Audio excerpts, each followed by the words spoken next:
Ontem a CNN Brasil fez uma das coisas mais grotescas que eu já vi recentemente na televisão brasileira.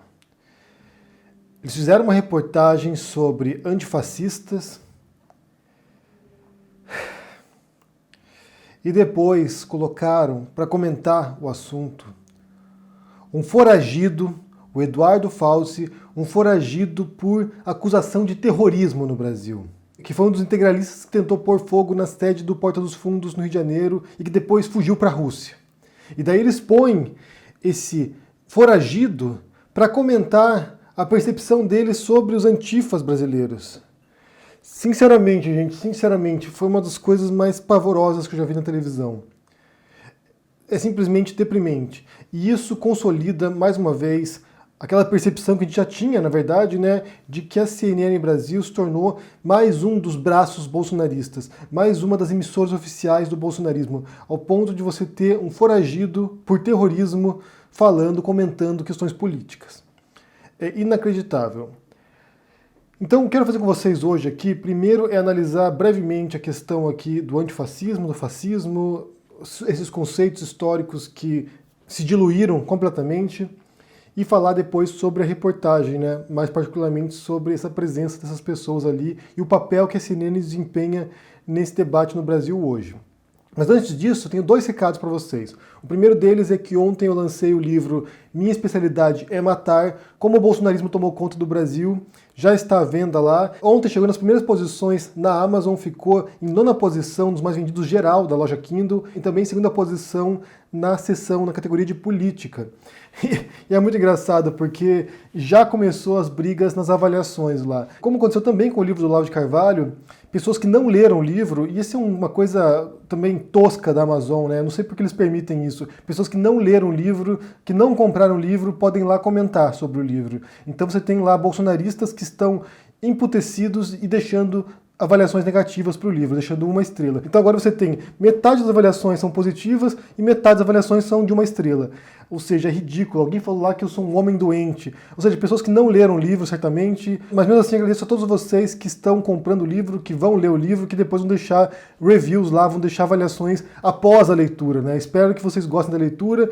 São vários artigos reunidos ao longo de 1 ano e meio sobre o governo Bolsonaro, sobre os desmandos do governo Bolsonaro, então confiram. E o segundo aviso é que de hoje até sábado, um dos meus livros de ficção, de contos, estará de graça na Amazon. O primeiro está à venda, o segundo, que é O Personagem e Outras Fábulas Filosóficas, estará de graça até sexta-feira, repetindo algo que eu já fiz ao longo da pandemia, ao longo da quarentena também, que é distribuir gratuitamente alguns dos meus livros. Então, se vocês quiserem ler algum livro de ficção aqui, um livro de contos, confiram lá gratuitamente. Basta você entrar na Amazon e baixar O Personagem e Outras Fábulas Filosóficas, que é o modo como eu escrevo. Na verdade, reflete muito bem o meu estilo de escrita, unindo filosofia com a literatura, que é o que eu gosto de fazer. Então confira lá. Primeiro, a venda Minha Especialidade é Matar e, de graça, O Personagem e Outras Fábulas Filosóficas. Confiram lá. Então vamos falar sobre fascismo e antifascismo. E para isso vou mencionar 2 referências principais aqui. Uma delas é esse aqui, Anatomia do Fascismo, do Robert O. Paxton, e o segundo livro é esse aqui, tá refletindo aqui, Uma História do Fascismo, 1914-45, do Stanley G. Payne. Esse autor aqui é muito bom, ele tem outros livros sobre a Falange Espanhola, sobre o fascismo na Espanha, é um grande autor sobre o assunto. E também tem um outro livro mais recente, que tem uma outra visão de fascismo, que é o livro do Jason Stanley, Como Funciona o Fascismo também, que já é uma visão mais modernizada, com uma noção mais genérica de fascismo. Nesses 2 livros em particular aqui, tanto o Paxton quanto o Payne trabalham com o fascismo histórico, né, com o desenvolvimento histórico do fascismo e com a dificuldade que é definir o que é o fascismo. O Paxton, nesse livro aqui, ele afirma, a defesa dele é que a ideologia do fascismo é muito difusa, então a gente tem que analisar o fascismo em seu desenvolvimento histórico.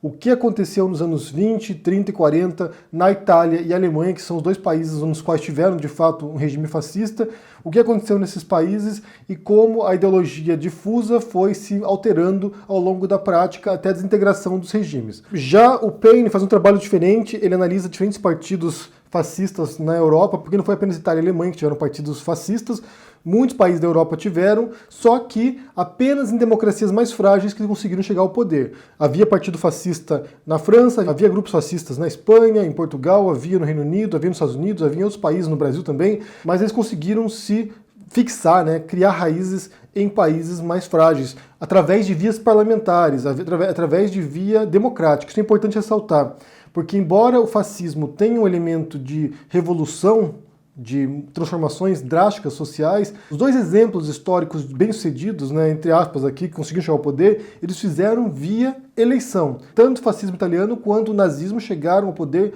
por eleições. O Paxton tem um artigo chamado 5 estágios do fascismo, no qual ele explica de maneira abreviada esse processo de consolidação do fascismo. Eu vou deixar para vocês a referência aqui no comentário fixado, e ele tenta definir aqui, em linhas gerais, o que seria o fascismo histórico, né? Então aqui ele tem 6 itens, ele tem 7 itens aqui, que eu vou resumir para vocês, que é o seguinte. O primeiro item, a primazia do grupo, ou seja, o grupo é mais importante do que o restante, né? Você tem uma lealdade com o seu grupo. O 2, a crença de que o seu grupo é uma vítima, ou seja, há vários inimigos tentando destruir vocês e isso legitima a sua reação violenta contra esses grupos opositores inimigos. 3. A crença desse grupo de que existe uma decadência, uma degeneração, e que essa degeneração é decorrente do efeito corrosivo do individualismo e do liberalismo. Aqui ele vale mencionar também que o fascismo histórico, né, tanto o fascismo italiano quanto o nazifascismo, eles eram antiliberais, anticapitalistas e também anticomunistas, antissocialistas. O quarto item, que o movimento visava uma integração da comunidade, numa irmandade, ou seja, eles tinham uma noção de pureza, nem sempre étnica, mas tinha uma noção de pureza de uma elite e havia exclusão de outros grupos. É importante ressaltar também aqui que a questão étnica, que foi central no nazismo, né, a questão da raça ariana, da oposição aos judeus, isso não estava presente necessariamente em outros movimentos fascistas pelo mundo. Nem todos os movimentos fascistas eram necessariamente racistas em sentido de extinção de outras etnias. Então é importante ressaltar isso também. O item 5 é um senso aprimorado de identidade e pertencimento. Ou seja, fazer parte desse grupo fascista aumenta sua autoestima, faz com que você se sinta melhor, superior. Sexto item, autoridade natural de líderes masculinos. Isso também é importante, e é outra coisa que o Jason Stanley apresenta no livro dele como funciona o fascismo. Você tem um líder homem que é o que vai guiar a nação adiante, rumo aos objetivos do fascismo. E o último item, que é o sétimo, a beleza da violência e da vontade. Ou seja, o mais forte, o mais poderoso vence no final. E isso através da violência, da brutalidade e da vontade, né, do ímpeto dessa pessoa. Então, é uma definição genérica também. Muitos elementos podem ser enquadrados em outros movimentos políticos também. Esse é um grande problema de definir o fascismo, é que as definições são muito abrangentes, né? No livro do Paine, ele começa o livro dele, a primeira linha da introdução, ele fala justamente isso. No final do século XX, fascismo continua sendo, provavelmente, um dos grandes termos políticos mais vagos. E ele dedica boa parte da obra dele para tentar definir o que é o fascismo. Como eu disse, tanto o Paine quanto o Paxton, eles trabalham em seu sentido histórico. E depois, na página 14 desse livro, ele tenta dar uma definição bastante vaga também, né? Ele diz o seguinte, que o fascismo seria uma forma ultranacionalista revolucionária para o renascimento nacional que é baseada principalmente na filosofia vitalista, estruturada em elitismo extremo, mobilização de massa e no Führerprinzip, ou princípio do líder, valores positivos de violência, tanto quanto um fim, quanto um meio, e tem de naturalizar a guerra e virtudes militares. Então, por exemplo, quando você tem aquela passeata, aquela manifestação com meia dúzia de gato pingado da Sarah Winter, aquilo ali tem toda a estética, tem todos os elementos fascistas, porque você tem esse espírito paramilitar ou militar, de simbologia, de unificação de um grupo em particular, e geralmente você tem, como ele diz, um líder, né, homem que encabeça esse movimento. Então são vários elementos aqui, nem sempre os movimentos fascistas englobam todos os itens, alguns englobam mais, outros menos, ou seja, não é de fato um termo de fácil definição. Só para ter uma ideia aqui, já em 45 ou em 46, se não me engano, tem um artigo escrito pelo George Orwell, que era um crítico do fascismo e um crítico do comunismo também, e ele vai lá e ele publica um artigo no qual ele tira um sarro, né, da falta de definição desse termo, como era um termo vago e era usado por qualquer pessoa para atacar seus opositores. Ou seja, se você me critica, se você é meu inimigo, você é fascista. Então é um termo que já era de difícil definição nos anos 40 e hoje em dia se tornou um termo totalmente vago, usado pela esquerda, geralmente, para atacar a direita como um todo, na verdade, né? Não é apenas para atacar fascistas, de fato, com elementos fascistas, mas para atacar a direita como um todo. Então houve um esvaziamento do conceito, houve uma banalização do termo ao ponto que ele não quer dizer mais nada. Assim como o termo comunista também hoje já não quer dizer muita coisa, né? Você tem lá os bolsonaristas, a direita, que chamam todo mundo que é de esquerda de comunista e é um termo que se esvaziou de sentido e que não tem mais, para o imaginário coletivo, público, um sentido específico.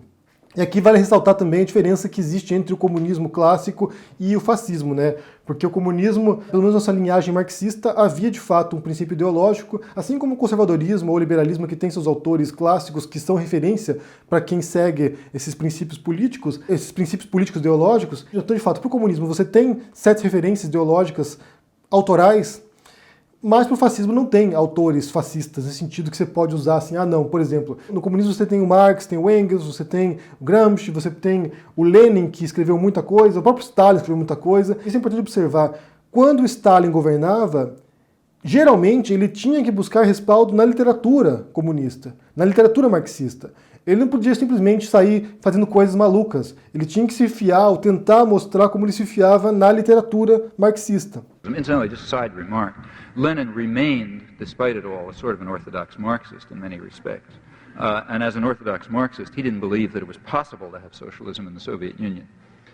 This was supposed to be up to his death, or shortly before his death, when he was still writing, speaking lucidly. He kept the view that the Soviet revolution was a holding action. They would just kind of hold things in place until the real revolution took place in Germany, because the revolution, according to Marxist doctrine, was going to take place in the most advanced sector of modern industrial capitalism, for all the reasons that you read about in Marx. That's where the revolution had to take place. Obviously, that wasn't the Soviet Union, so there couldn't be socialism there. It was just some kind of holding action.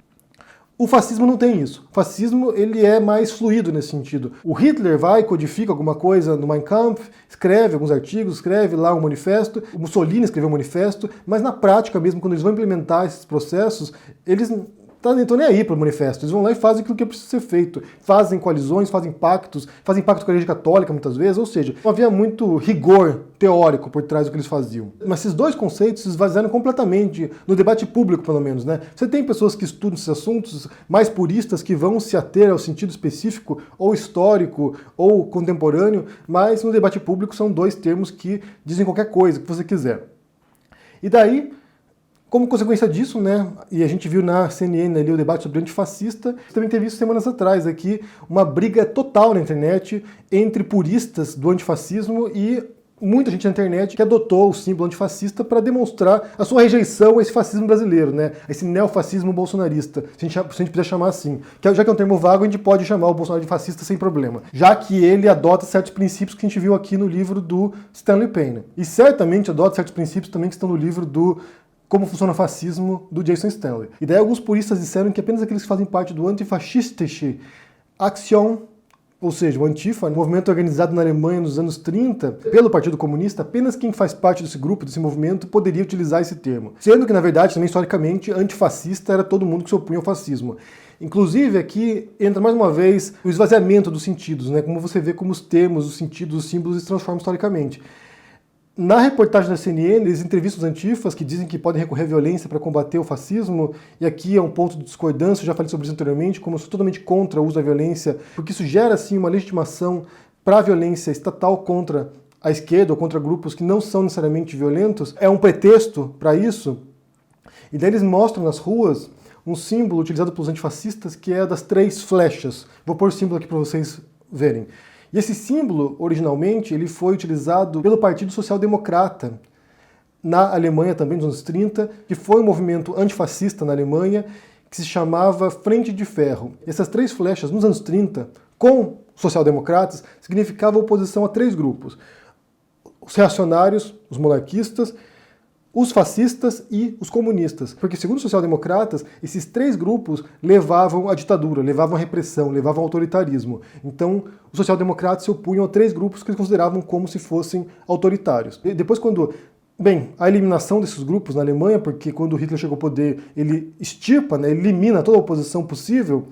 Depois, muitos anos depois, esse símbolo das três flechas, ele é apropriado pelos antifas, ou seja, por opositores dos outros antifascistas que eram social-democratas, é apropriado pelos antifas e simboliza outra coisa. Eu tentei encontrar a definição do que seria para os antifas esse símbolo aqui, o que quer dizer essas três flechas, encontrei diferentes definições, então eu não sei dizer especificamente o que quer dizer para os antifas isso. Se alguém souber aqui me explicar o que quer dizer hoje esse símbolo, me explique. E para você ver como os símbolos mudam também, né?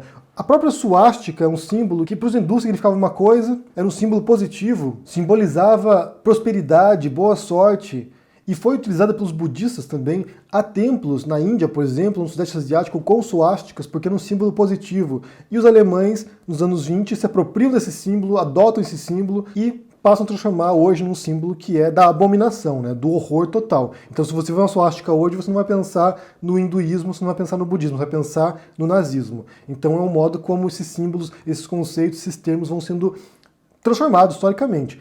Ou seja, hoje em dia, como eu disse, fascismo e antifascismo não querem dizer necessariamente aquilo que dizia nos anos 20, 30 e 40, quando você tinha de fato fascismo e antifascismo na prática histórica disso. E essa disputa pelo purismo dos conceitos ocorre geralmente na academia, né? Você tem muitos pesquisadores que querem trabalhar de maneira mais própria com os termos, por exemplo, como fazem esses autores aqui com o termo fascismo, se restringindo ao seu contexto histórico, mas também muitas vezes é uma disputa de poder, de legitimidade. Eu sou isso e você não é. Eu sou verdadeiramente puro e você não é. Então é bastante complicado você pegar esse tipo de debate publicamente, ainda mais quando você tem um momento tão polarizado no Brasil, no qual cada um quer se pôr em cada posição específica. Eu fiz esse vídeo aqui porque muita gente me pergunta o que é a definição de fascismo. E como eu disse, é um conceito bastante difícil de definir, porque cada partido fascista, cada grupo fascista, como eles são essencialmente nacionalistas, variam drasticamente de país para país. O fascismo brasileiro é diferente do fascismo alemão, ou do italiano, ou do espanhol, ou do britânico, ou do norte-americano.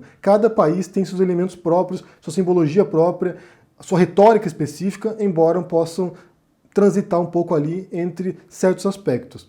E é claro que, por exemplo, Bolsonaro, ou Trump, ou outros políticos também adotam certos elementos fascistas. Porque, como disse aqui, esses são elementos que estão presentes em diferentes posturas políticas. Conservadores, por exemplo, adotam certos aspectos fascistas. Governos repressivos, autoritários, essencialmente adotam certos elementos também. Ou seja, é algo compartilhado por outros processos. Não dá para dizer que o Bolsonaro seja fascista literalmente, mas certamente tem muitos elementos fascistas na retórica do Bolsonaro. Como eu já mostrei aqui anteriormente, né, que se remetem a falas do Goebbels, por exemplo, quando você tem lá o Roberto Alvim fazendo um vídeo sobre isso, slogans do governo Bolsonaro que são slogans fascistas, o Bolsonaro a cavalo que relembra o Mussolini, ou seja, existem elementos bastante fascistas na imagem, na retórica, na proposta do governo Bolsonaro. E seguindo adiante para a reportagem da CNN, né, voltando aqui ao que deu origem ao vídeo, quando eles vão lá e entrevistam o foragido por terrorismo, o Eduardo Fauci. Alguém que jogou um coquetel molotov na produtora dos Portos Fundos e que faz parte de um movimento fascista brasileiro que é o integralismo. O espaço que a CNN dá a essas pessoas,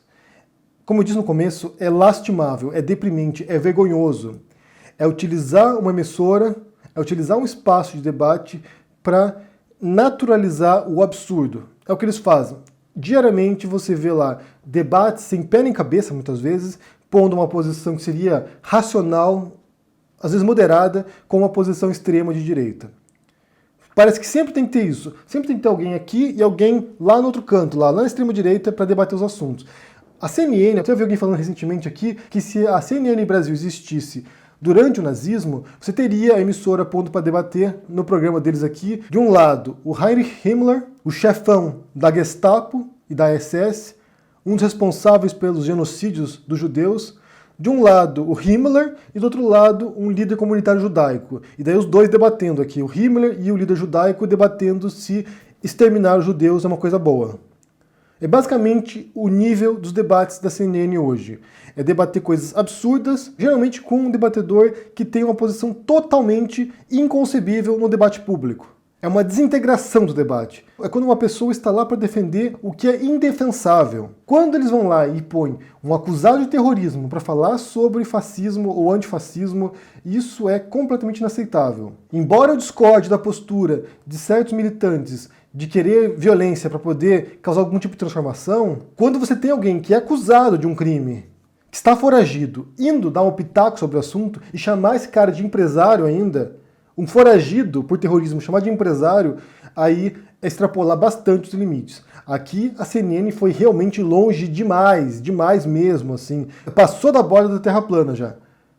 De fato foi bastante longe. Então, assim, eu quero saber o que vocês pensam sobre isso aqui. Primeiro sobre essa reportagem da CNN, se vocês assistiram ontem, mostrando os antifas ali, que pareceu bem armado o negócio ali, realmente ali me pareceu bastante do doce o negócio ali, pareceu uma coisa assim que não me convenceu, mas quando eles põem um acusado de terrorismo lá para dar pitaco sobre antifascismo. E também sobre esse esvaziamento dos conceitos, né? Como eu mostrei aqui, você tem um termo histórico, um sentido específico no começo do século XX, que faz parte de uma trajetória, como mostra, por exemplo, o Paxton, o fascismo em seu desenvolvimento, e como esse termo se esvazia ao longo das décadas e hoje em dia já não quer dizer muita coisa, na verdade. Assim como o comunismo não quer dizer muita coisa, e assim como também agora houve o esvaziamento do termo antifascista, antifa. Todo mundo é antifa. O que você pensa sobre isso, né? Sobre esses conceitos vagos e indefiníveis, muitas vezes, simplesmente porque o sentido desapareceu historicamente, e sobre o purismo também, né? Qual é a intenção por trás de querer resgatar os termos, né? Tanto na academia quanto num debate público no qual as pessoas não vão dar bola para isso. Me diga o que vocês pensam aí, deixa no comentário aqui embaixo, deixa o joinha, assine o canal, ajude no Apoia-se. Confira o livro lá, Minha Especialidade é Matar. Confira também o livro gratuito que está lá na Amazon, que é O Personagem e Outras Fábulas Filosóficas. E a gente se vê por aí. Abraço e até mais. Tchau!